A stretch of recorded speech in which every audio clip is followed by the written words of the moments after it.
राधे राधे, जय श्री कृष्णा। चलो आज आपको स्पेशल भागवत में लेके चलती हूँ। आज कान्हा जी का जन्मदिन और ये बनाए सुबह सुबह नाश्ता, आलू के पराठे एकदम चटपटे स्पाइसी से। आज बहुत काम भी थे, कैंटीन भी जाना था और भागवत में तो जाना ही था। कई दिन से भागवत का पता चल रहा था कि आज कलश यात्रा भी है, वो तो अभी आज जाके आऊँगी और आपके भी लाइव दर्शन करवाऊँगी। ये आलू के एकदम भरे भरे मल्टीग्रेन आटे के मम्मी के लिए पराठे बनाए स्पाइसी से, बेसन का चीला भी और मल्टीग्रेन आटे के, इसलिए ये ब्लैक ब्लैक दिख रहे हैं। नॉर्मल आटे के नहीं है, मल्टीग्रेन आटे के पराठे। आप भी खाइए, अच्छा खाओ, स्वस्थ रहो, मस्त रहो।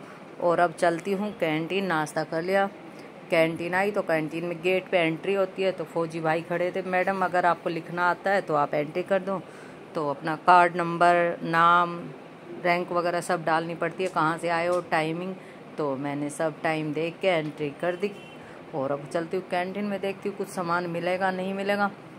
और कैंटीन से सामान ले लिया। सामान तो बहुत थोड़ा सा ही मिला, लेके घर की तरफ चल दी क्योंकि सामान ज़्यादा नहीं था। थोड़ा बहुत सामान है वो मेरे साथ वाली ले रही है। और कलश यात्रा थी, टाइम मुझे पता था 11 बजे कलश यात्रा, तो कलश यात्रा में भी कलश यात्रा।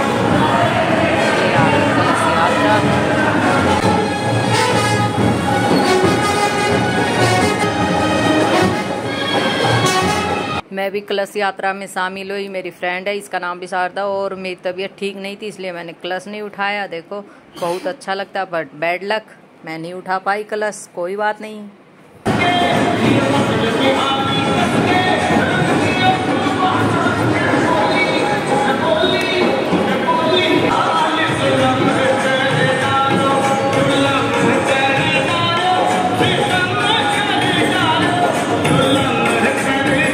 कलश यात्रा में सबने पीली लाल साड़ी पहनी और कलश और झंडे और रथ घोड़े सब कुछ थे। और गुरुजी स्वामी लक्ष्मण दास जी गुरुजी आए हुए हैं। ये पहले भी हर साल मई में ही इनकी कथा होती है। देखो ये रथ पे बैठे, पीले कपड़े पहनते हैं स्वामी लक्ष्मण दास जी गुरुजी। और ये भी झांकी निकल रही थी, कलश यात्रा तो चल ही रही थी, पालकी में बैठे थे गुरुजी। और अब हम भी चलते हैं जहाँ पे भागवत शुरू होगी। और अब आएंगे हम भागवत कथा में। ये मेन गेट एंट्री और सामने देखो भगवान जी बैठे। ये जूतों की सेवा, फ्री सेवा, को टोकन मिलता है, थैले में डाल के जूते दे दिए। और अब चलते हैं अंदर, भागवत सुनते हैं। और सामने जगन्नाथ महाराज जी की तस्वीर रखी है। जय जगन्नाथ, श्री वृंदावन बिहारी लाल की जय हो। अब आगे हम भागवत में, देखो सामने जय जगन्नाथ और राधा कृष्ण सब मंदिर की तरह छोटा छोटा बना रखा है। और यहाँ पे तिलक लगवाया, राधे राधे, जय श्री कृष्णा। और आगे भागवत की तरफ बढ़ते हुए और सामने जय गुरुदेव, आपके चरणों में कोटि कोटि प्रणाम। भागवत पंडाल में आ गए और पंडाल इतना भव्य सजा हुआ है और सब कुछ पीला पीला, क्योंकि आज कान्हा जी का जन्मदिन है। सब पीला पहन के आए, गुरुजी ने बता दिया था कि सब पीला। और अरेंज तो इतना अच्छा किया ना, चारों तरफ कूलर पानी के, पंखे, गद्दे, वाइट चादर बिछा के, बड़े आदमियों के लिए सोफे, चेयर, मतलब इतना तगड़ा बंदोबस्त किया ना, किसी को भी किसी प्रकार का कष्ट नहीं होगा। मतलब कि 4 घंटे भागवत सुनो, एकदम रिलैक्स होके सुनो। और इतना आनंद आता ना इन गुरुजी की कथा में, क्योंकि 2-3 बार मतलब हमारे पास कथा बहुत ही अच्छी लगती है। और आज आप भी लाइव स्वामी जी गुरुजी के मुखारविंद से आप भी कथा का आनंद लीजिए भागवत का। अभी कम औरतें आई हैं तो देखो अभी पंडाल नहीं भरा, तो मैं आपको बाद में दिखाती हूँ। इतना पंडाल भर जाएगा ना, यहाँ पे बैठने की भी जगह नहीं मिलेगी। आइए आगे चलते हैं, कथा का आनंद लेते हैं।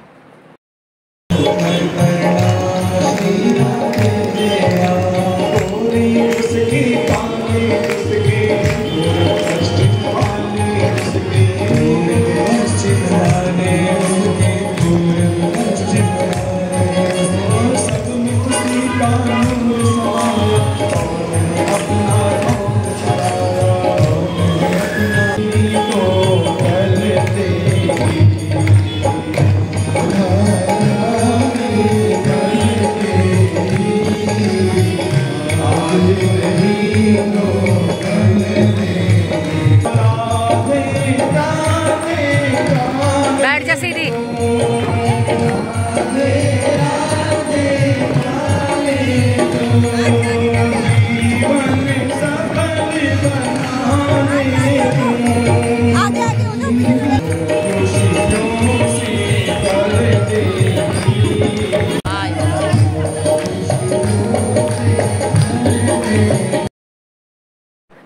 भजन गाते हैं तो सब झूम उठते हैं, सब तालियों के साथ आनंद लेते हुए भागवत का आप भी आनंद लीजिए।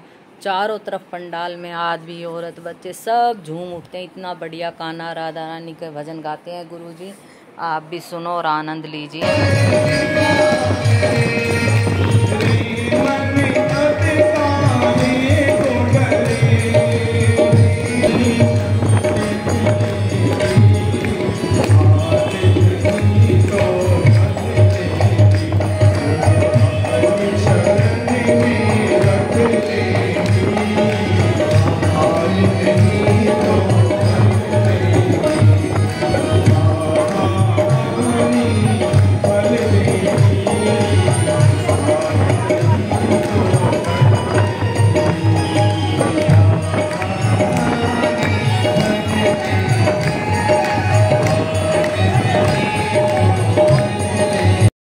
जिनके घर में लड्डू गोपाल है सब अपना लड्डू गोपाल लेके आई, साथ डांस करवा रही और कथा में लड्डू गोपाल को साथ लेके आना बहुत ही अच्छा। और गुरुजी ने बोला था अपने लड्डू गोपाल सब साथ लेके आए। नमो भगवते तस्मै एकच्चिदात्मकं पुरुषाय विद्याय परेशाय धीमहि। ओम नमो भगवते, कितना सुंदर मंत्र दिया है ये प्रभु, आपकी शक्ति अपार है।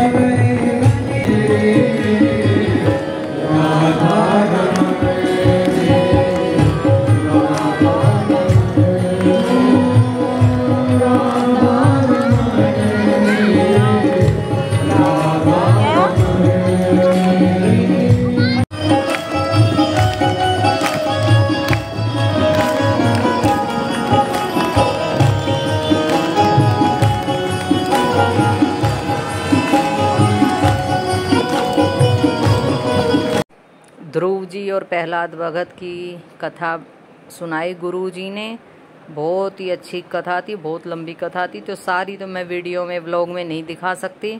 और अभी आगे देवकी और वासुदेव का संवाद होगा, जो कान्हा जी जन्म लेंगे और कंस क्या क्या करते हैं वो आपको मैं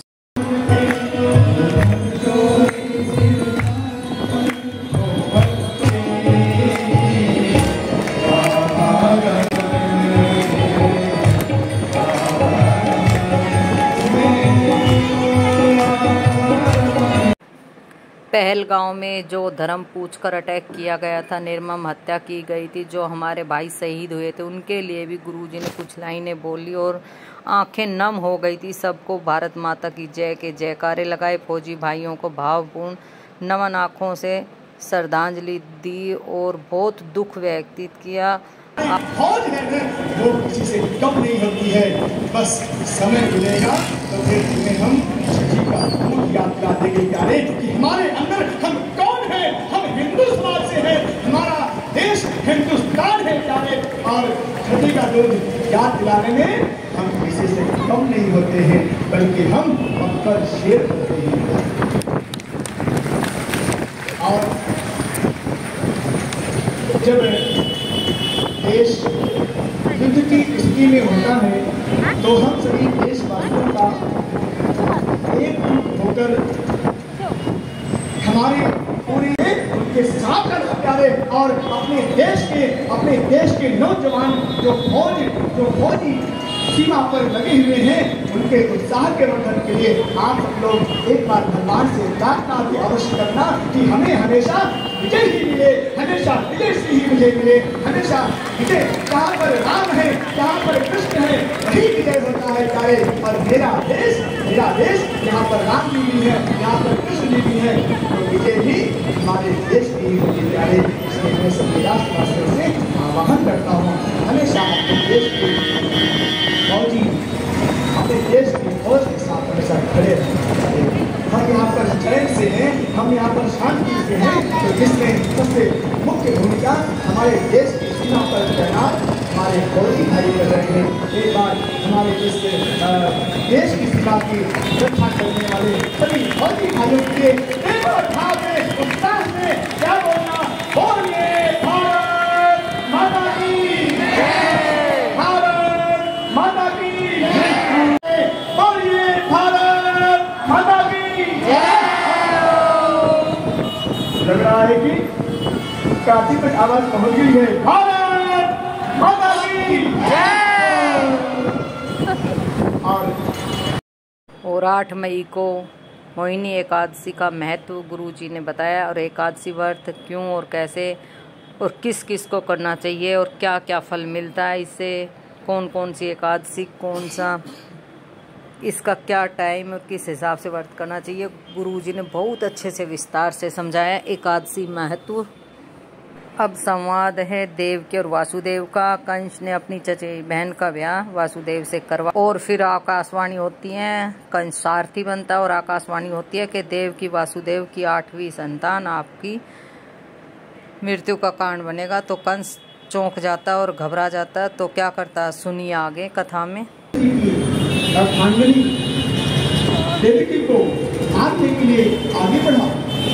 आत्मवादी है कंस, नियत के वासुदेव खड़े हो गए कि खड़े रहना प्यारे, निडर होकर खड़े रहना, क्योंकि ये मेरे तलवार लेकर खड़ा है आतंकवादी मारने के लिए। वासुदेव के पीछे आ गए कंस, तो हाथ नहीं लगा सकते। और अब वासुदेव ने समझाया, तुम्हें मेरी संतान से भय है, तो मैं अपना आत्मा गर्व तुम्हें दे दूंगा, उसे मार देगा। समझाया है, कंस समझ गया और उसने वस्त्र और व्यक्ति को तारक कर दिया। 6 संतान जन्म दिए, कंस मार डाला। 7वीं संतान भगवान की माया के माध्यम से रोहिणी के उदर में प्रवेश किया गया, जो बलराम जी के रूप में अवतार लिए हैं, और 8वां गर्भ हमारे भगवान कृष्ण के रूप में माँ देवी की उदर से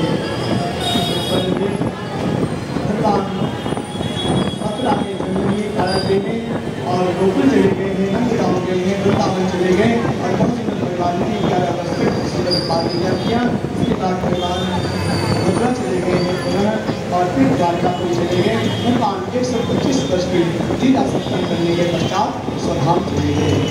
सारी कृष्ण कथा श्री सुखदेव भगवान ने संक्षेप में सुना दिया। देवकी को सारी संतान हो गई और 8वीं संतान कान्हा जी का जन्म हो गया। उसी के जन्म उत्सव में सब पीला पीला पहन का है, सब खुशियाँ मना रहे हैं, चारों तरफ जय हो, कान्हा की जय हो, वासुदेव देवकी की जय हो। तो सभी देखिए कितने मंगल खुशियाँ बांट रहे हैं। आगे आप कथा में आनंद लीजिए और गुरुजी अब क्या क्या सुनाते हैं कथा में सुनो।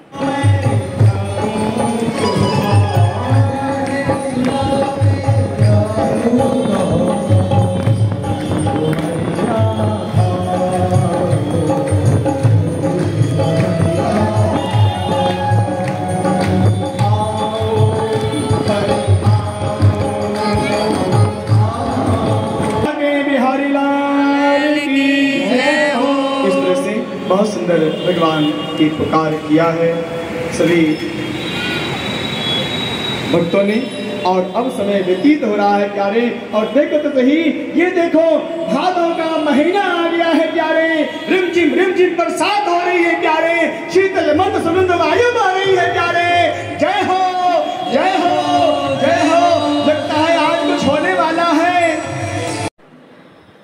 ये वासुदेव जी चल दिए कान्हा को लेने, जमुना पार करके कान्हा को माँ यशोदा के पास छोड़ के आएंगे, क्योंकि कंस से बचाना इसलिए लेके जा रहे हैं ये छोटा सा कान्हा। जैसे ही अपना निज स्वरूप दिखाया है माँ को, माँ ने कहा भला कि मेरा बाप बन के आया है या मेरा भाव से जुम के आया है।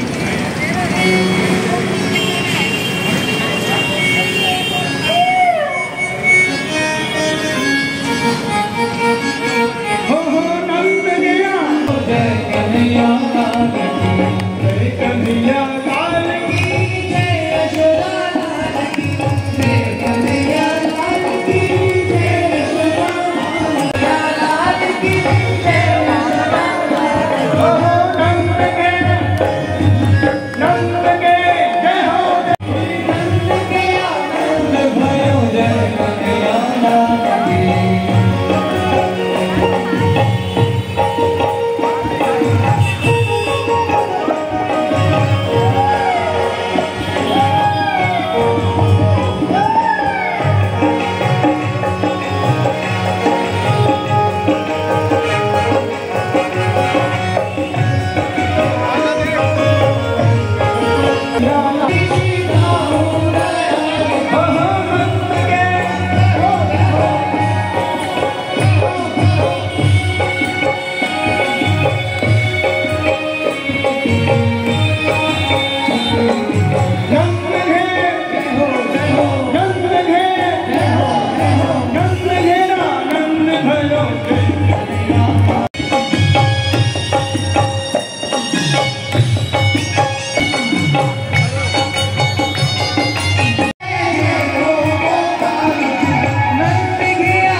कान्हा का जन्म होते ही पूरा पंडाल झूम उठा था। देखो पूरा पंडाल भर गया, पीला ही पीला एकदम, सब पीताम्बर रंग में रंगे हुए हैं। चारों तरफ औरत आदमी सब झूम उठे, मेरे कान्हा का जन्म हो गया। और भागवत आज की शाम पूर्ण हुई। अब चलें घर की तरफ, प्रसाद लेते हैं। जय जगन्नाथ, जय राधा कृष्ण। और अब हम बाहर आ गए और अभी चलते हैं पैदल, ज़्यादा दूर नहीं है। सब ने प्रसाद दिया, अपने जूते ले लिए, टोकन ले लिया। यार तो किसी छोटा सा, चलो पैदल चलेंगे ना, कैसा लगा